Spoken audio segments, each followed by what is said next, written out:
because I wanted to talk today about the disconnect that's going on around the world between the populations and the politicians, and how did we get to where we are today around the world. I think we're in one of those modes that's kind of the population's mad as hell and they're not going to take it anymore. And that seems to be the mood of so many of the voters right now. And I saw a survey this weekend that I want to share because it really talks about the sources of the disconnect and what people really want and what I think the challenges that's going to create for politicians. But in a book written back in 1951, a social philosopher by the name of Eric Hoffer wrote a book called True Believer, The Thoughts on the Nature of Mass Movements, and it was following World War II, where he was trying to understand how you would get populations to follow along around paths that people really don't really make any sense in most times. And what Hoffer said was that mass movements start because you get these extremist movements, whether they're religious, social, or national. They arise when large numbers of frustrated people believing their own lives to be worthless or spoiled, they join a movement demanding radical change. And when you think about politics around the world over the last several years, a lot of the new leaders are coming in with a very radical approach. Trump would be the best example of that. So I really want to understand a little bit about how we got here and where we are. If you get a chance, read Eric Hoffer's book. Ironically, Hillary Clinton, when she wrote her book after her loss to Trump, actually cited this book as part of what she missed. And when you think about the surprise that Trump did getting through the Republican field that he eviscerated back then, which had some legacy dynasties in the Republican Party, they got blown right up, and then he blew through the Clinton dynasty. So it's really interesting, how did we get here? So the IPOS group does a survey, and they looked at 28 countries, over 28,000 people that they surveyed, and they really focused on what's driving the populist support. And they focused on three areas. That voters believed in each country, that 2 out of 3 said their country was in decline. That actually tends to pick up even more the views of that when you're going through an election period like the UK, where they've saw an 11% increase in this negative sentiment in a 2-year period. The other thing is that most of them believe that their system is broken, that the country's society is not being taken care of by the system that's in place. And they also feel that strong leaders need to come in to take the country back from the rich and powerful. And they think there's a major divide between the masses and the elites, whether they be political or economic elites. And then lastly, the immigration and this anti-elitism sentiment are 2 big areas, and they're not equal in terms of how they're viewed. And different countries view the anti-immigration sentiment and the anti-elitism sentiment very differently, but these are 2 big troubling areas. So the survey looked at a bunch of different areas of the disconnect. I'm going to highlight a couple of these that really stood out to me when I looked at it. The first one is the country's rigged to favor the rich and powerful. And globally, 67% of the people surveyed felt that. When you look at country by country, these are very big numbers where, for the most part, over half the population strongly agrees with that view. Very few on the disagreement side of that. And really the biggest disagreement number would get to 24%. So only a quarter of the population in the Netherlands feels the country's rigged to favor the rich and powerful. This is a big one, though. It's hard to get voters to think that politicians care about them, or to care about politicians if the politicians don't care about them. And most people feel that politicians and the parties don't represent them or even care about them. I think when you get to this next one, which is fascinating, this kind of speaks to how Trump came in. It speaks to some of the powerful leaders that are taking over in South America, as well as they want somebody who's going to project power and take the country back from the rich and powerful, or at least give the impression that they're going to do that. I think this is a really interesting dynamic that you're seeing at play here. And then the country would be stronger if we stopped immigration is another disconnect. While globally that's not as strong, this is a very country-specific issue. Just like in the US, it's a very state-specific issue where you're feeling it in the border in Texas and other states, New York, that had a lot of the people sent to it, but it's very different in South Carolina and other areas. So I think this comes not only a country level, becomes very country specific, it also becomes very state specific in the US. But immigration's a big issue. Ironically, it's phrased wrong in most cases, that immigration structured well does not create problems, it creates growth, but it structured poorly creates problems. And I think that's the issue that we're being faced with here is it's the unplanned or forced migration that's creating these big disconnects because countries aren't well positioned to bring them in addition to the existing stresses that they're going through internally. So what do people want? And this is really interesting. So you just saw where the disconnect was. What are they looking for from their leaders? They're looking for increased spending on healthcare. They're looking for increased spending on education. And when you think about what gets people disenfranchised or disconnected from the system, it's when you have no hope. And the first two I just mentioned are hope issues where you can hope for a better life, hope for a better education, and move your family up the value stream. That's really what's important to people. Hope that you can have jobs and that the government's creating jobs for you and providing job security. This is what people really want. Increased spending to reduce poverty. What's interesting also is they want more spending on infrastructure because they know that's key to better productivity and a better life. They also want increased spending on defense and national security more broadly, although this wasn't quite as strong a number across the board. I do think it's a very country-specific area, and I think that's going to change based on how things evolve with populations inside countries, because I think the social stresses are getting worse and creating more strains. They want all that, but they don't want increased taxes. And I think this is really the strain that government's going to have, is how do you commit to the things you're going to commit to the populations, but then you're doing it at a time that you're not going to be able to deliver either through higher taxes or through lower services.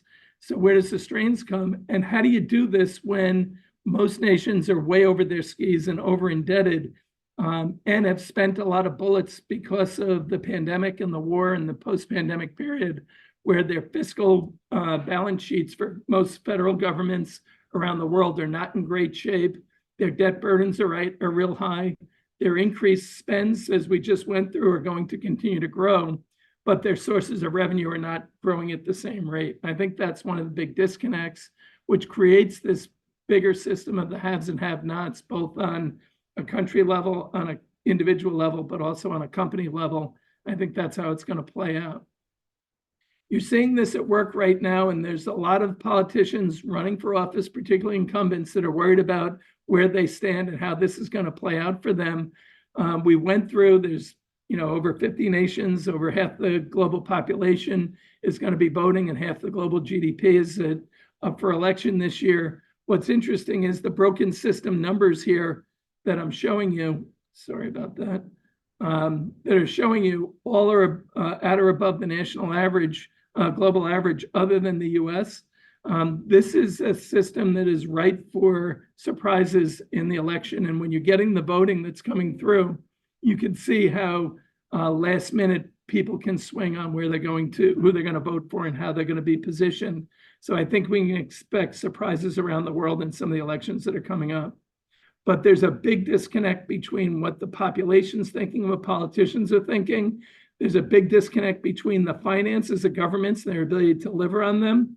And there's another dynamic at play, that this is a really strong global economy overall, certainly a strong US economy relative to all the headwinds we faced. But it's getting to really where it's you're seeing the divisions of who's benefiting and who's not starting to grow even more dramatic. So I think you're going to see greater divergences of who wins and who loses in this setup. And I think that's going to foster even more volatility and more discord among the population. So Mark, I'm going to stop there and open it up for discussion. Thank you. Does everyone feel disconnected?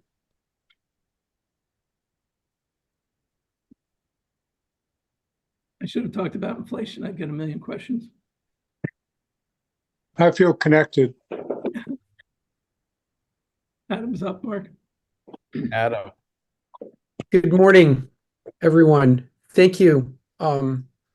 Stephen, great presentation, very interesting presentation. In those graphs and the charts that you presented, was there any can you draw any comparison between the haves and the have-nots and this disconnect?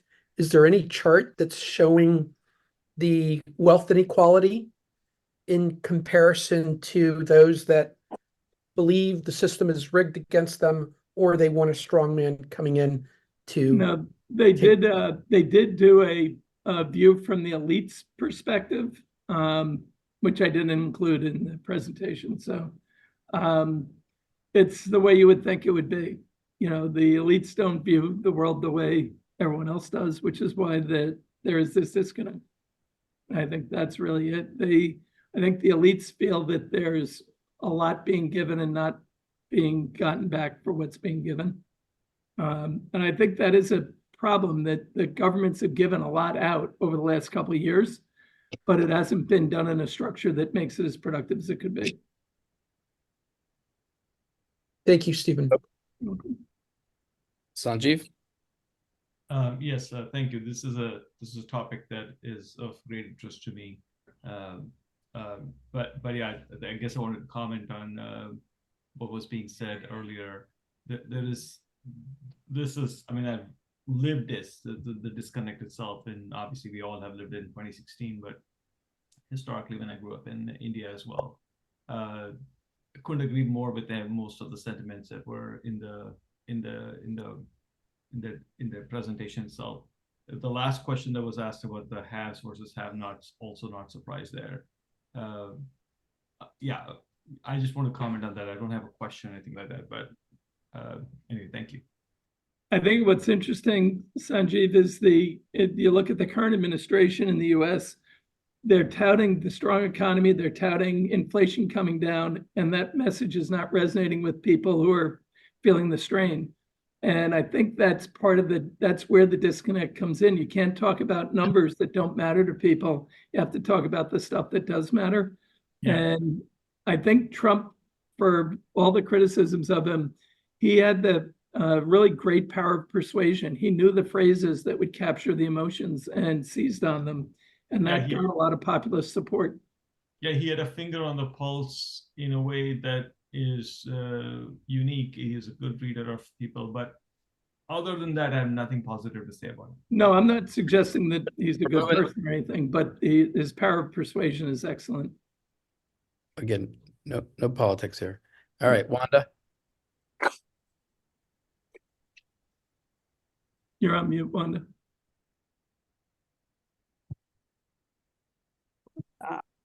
Yeah. Thank you, Stephen. Wonderful presentation. Regarding the last comment about the power of persuasion, the 2016 slogan, "Drain the Swamp," came directly from Mussolini in 22. So, and there are other analogies. Margaret Albright book very eloquently speaks to that. But my question is regarding the last question on the survey, regarding taxes. Of course, no one wants the taxes to be increased. What surprised me, Stephen, is that India has the highest number of the population that agree to the increase of taxes, which surprised me. And I have a question to you, to everyone. Is it a fluke in the data, or is there something more peculiar going on? 40% of the population, I'm not surprised by Sweden, by Great Britain or Chile, but we're 40% in India. How to explain that? I look at these more directionally than specific. So I think with surveys, you look at them more generally than trying to figure out, every angle of it. I would suspect that in most countries, when people vote for raising taxes, they mean on anyone but themselves. So I would assume that they're 17, thinking the elite need to pay more taxes when they're saying that, not them. Yeah, I think the interesting thing about India is the amount of taxes actually collected as a percentage of the population that actually pays any kind of taxes is amazingly low. Mhm. Has that moved, Deepinder, has that moved up since they've done the biometric stuff that they're doing? I'm not attuned into it that It well, has. but it's rare that anybody pays, especially income tax. Yeah, it is. It has moved up, Stephen, but it's historical lows compared to what any other country or any other class, even the middle class is the only one in India that's caught, that is forced to pay because of the concept of tax deducted at source, TDS. But anyone who's a businessman or businesswoman, they find unique ways and to not pay taxes. I'm generalizing, of course, but it is a rampant problem. So I think what the sentiment in the survey reflects is people should pay more taxes. Michael Hammer? So, Stephen, before I ask my question, I'm going to just say the best tax is the one that you pay that benefits me. So the survey is interesting. People want all sorts of things. They don't want taxes raised. Was there anything in the survey where they asked people to prioritize the things that they want? No, they did not, which is That would interesting. have been really interesting. Yep. Yeah, I think when you're doing 28 countries, everyone would want something different from their country's specific needs, but it would have been interesting to see on a global basis. We should do a 361 survey. Same questions. Mhm. Leslie?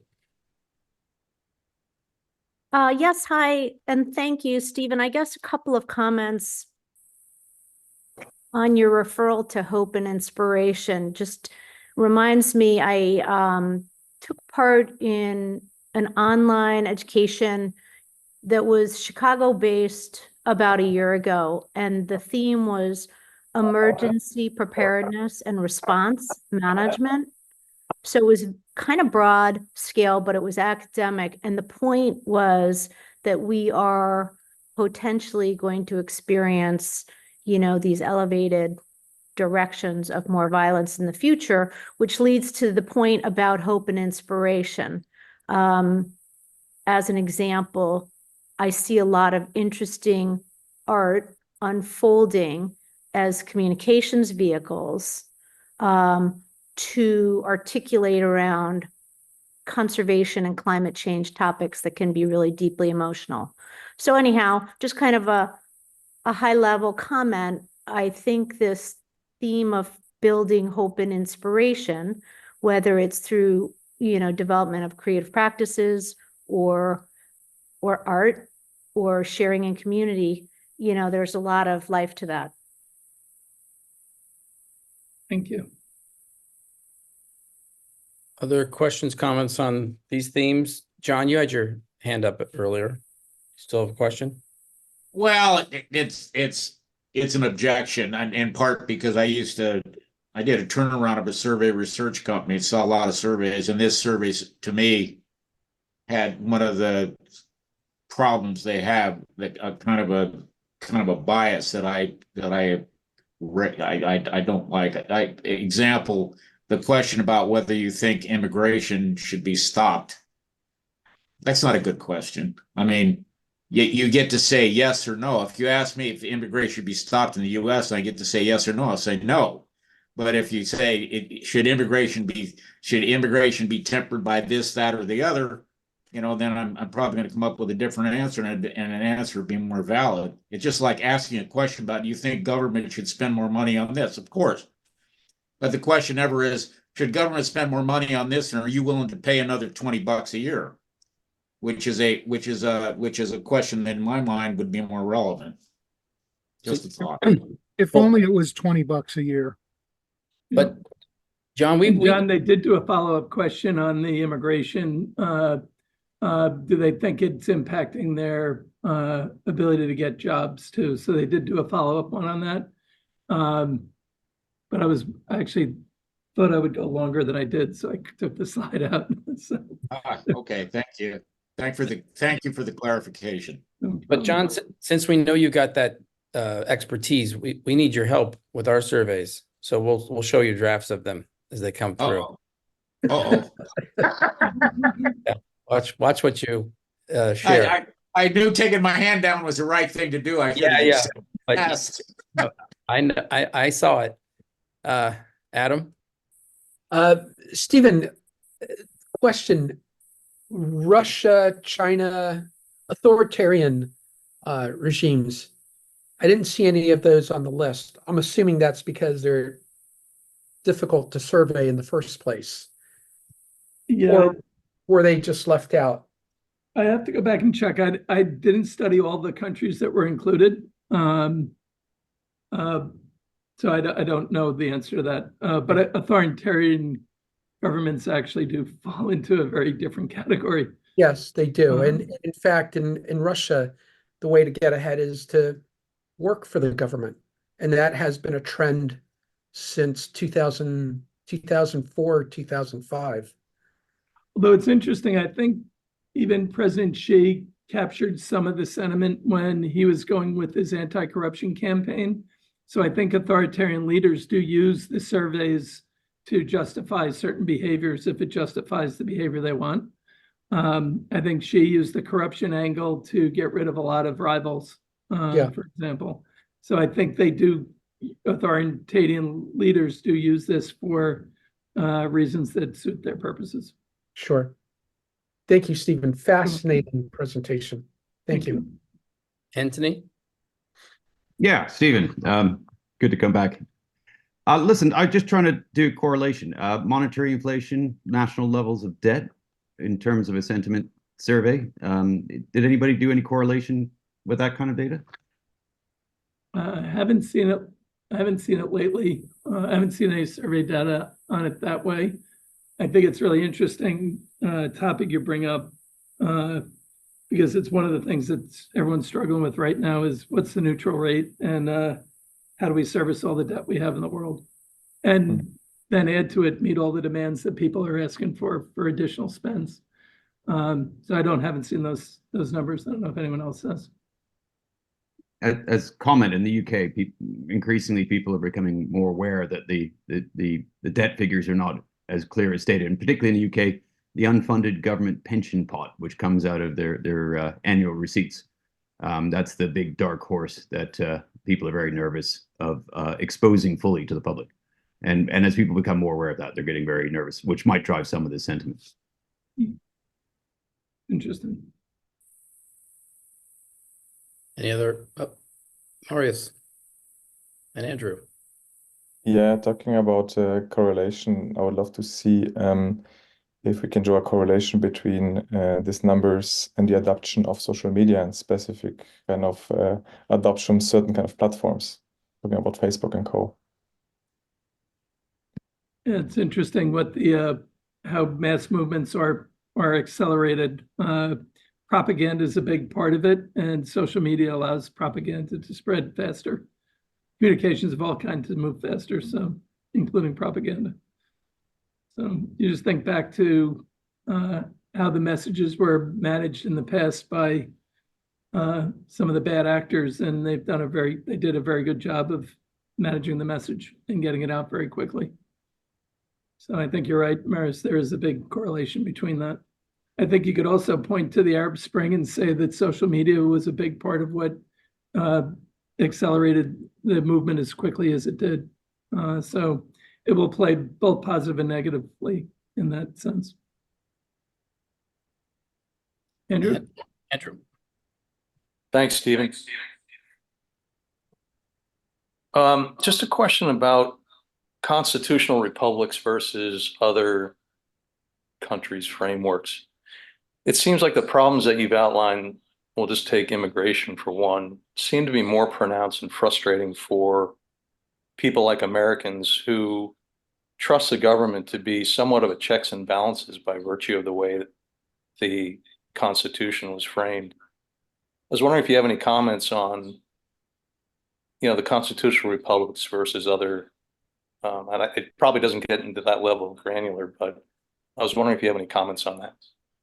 No, I think the immigration issue comes down to a much more personal issue for everyone. It's, does immigration impact me positively or negatively? I think it's that simple, is the view. I think it's, if you look at the different countries that are really struggling with immigration right now, you look at the ones that are closest to the forced displacement, and they tend to be the ones that are feeling the most emotion about immigration right now. That's why Turkey's high on the list. Greece would be high on the list.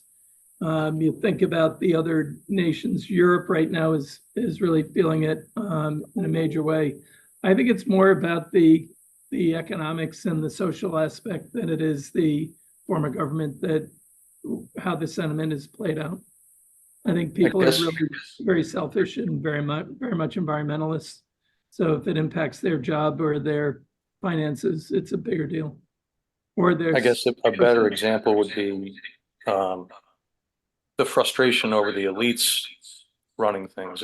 I guess, at least here in the US, that was never the plan for a representative government to allow the elitists to wield that kind of power.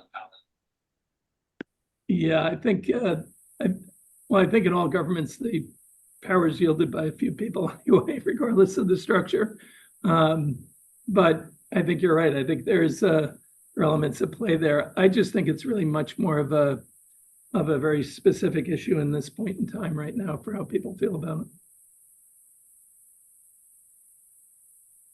it.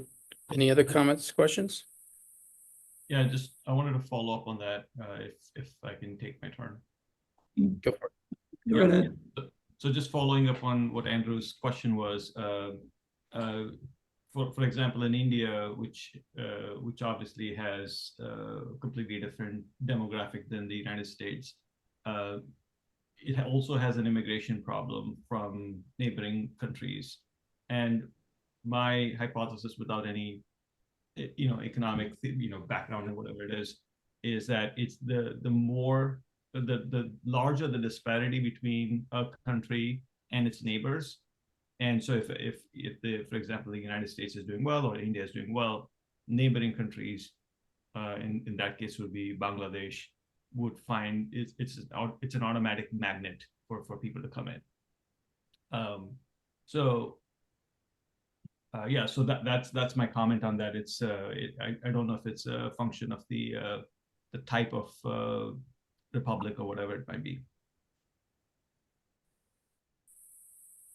Michael. Yeah, Stephen. So following up on your answer to Andrew about it being about the economics and jobs at risk and whatever, we can actually see it playing out in the US with the busing and airlifting and sending by train of migrants from down in Texas, whatever, to places like New York and Chicago. And the budget strains that are created, and set aside the politics and just the impacts on the communities, have shifted attitudes in those democratic controlled cities. So you're absolutely right. If your ox is gored, you're going to shift from, oh, we need to help people, to, wait a second, this really sucks.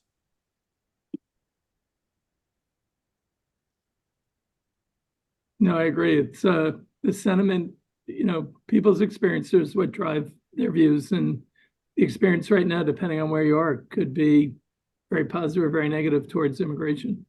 I think the fascinating thing is there's not a lot of talk about legal versus illegal immigration and structuring a proper immigration policy that consists with what the needs of the country are, what jobs you need to fill, what skills you're missing, and all that, gap assessments, and quotas. And there's a way to do this right. It's been done for a long time in a lot of places. We're just not doing it right now. Well, but that's because it is used as a wedge issue, if you will, by politicians on both sides. I think that's the big disconnect that you just hit on. That the people don't think politicians care about their issues. So that creates the disconnect. And the politicians think they're actually delivering on what the people want. They're not even listening to them. And I think that's where the problem lies. And I think we're going to see that play out in a lot of the elections coming up.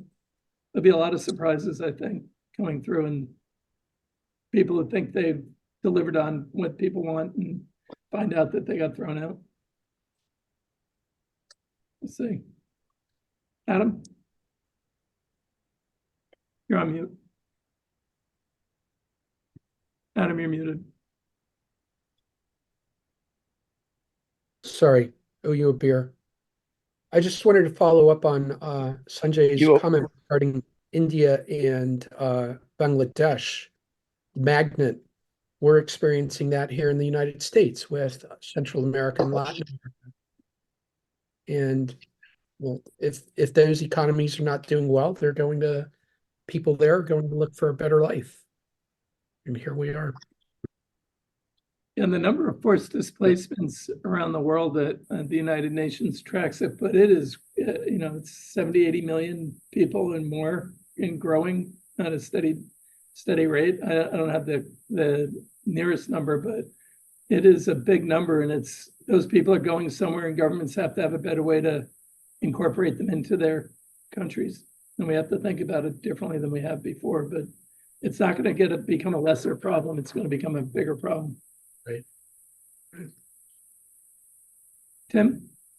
Yeah, just don't take my word for it, but let's get Lauren on this call one time and ask him how excited the community he represents on the south side of Chicago is about, their community being crowded out with all of these people, taking healthcare services, taking away community resources that, they fought for their own community, kind of without being asked or feeling betrayed with respect to, it's just this huge crowding out, and it's their community that is paying the brunt of this. And, crime's going up. There's just lots of negative externalities from this. That's all I got.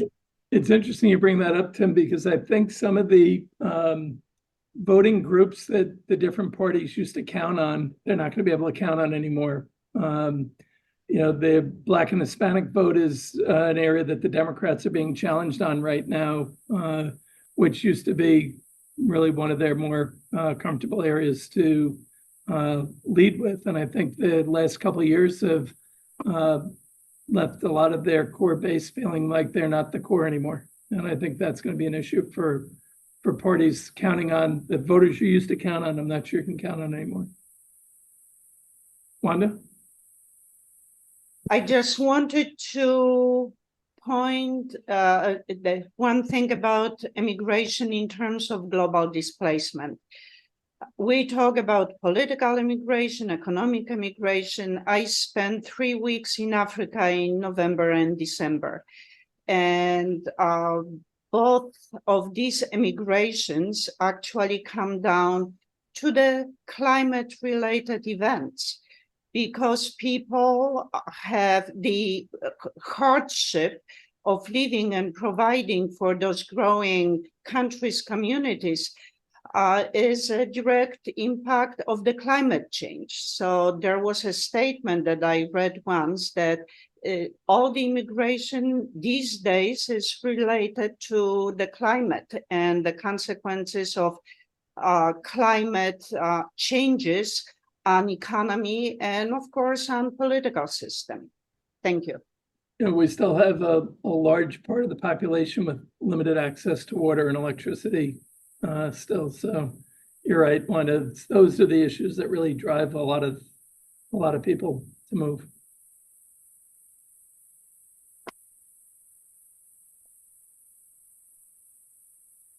I thought we needed a break from talking about inflation and some of the other stuff. We can come back to that next week. It'll still be here as a topic. Oh, where are we on inflation, Stephen? It's still transitory. Actually, it's so funny. I think it's both. I think the reality is it's always both. It's always transitory and it's always persistent. I think we're going through that now. I just think we're in a mode where inflation's coming down, but it's not coming down the way the market would like it to force the Fed to move faster. I think what's interesting about it is I think the market's missing that the Fed doesn't need to do lower rates to have inflation to continue to come down, because we're importing a lot of deflation from China and Europe because of their economies doing so, going through what they're going through. So I suspect the Fed's going to continue to do what they said they were going to do and not push to meet the market's expectations of rate cuts. I think the market's coming to the realization that the last mile is hard. It's going to take a little bit longer, and their expectations of 7 cuts this year are way ahead of themselves. And it wasn't our read of the Fed or the markets the day after that meeting, and it still is not. I think the fight for inflation is working. The problem is cost of living is still high, and there are wage increases still coming through the system. And I don't know if people are aware, but the Boeing Machinists Union, which is a sizable union, right, Walter, in the country, is up for their negotiations this year. Yeah, the Delta, the flight attendants union is up for negotiations now as well. They're both looking for the type of 20+% increases. I think the flight attendants are looking for upwards of 40% increases. In Germany, the auto workers are going up for their negotiated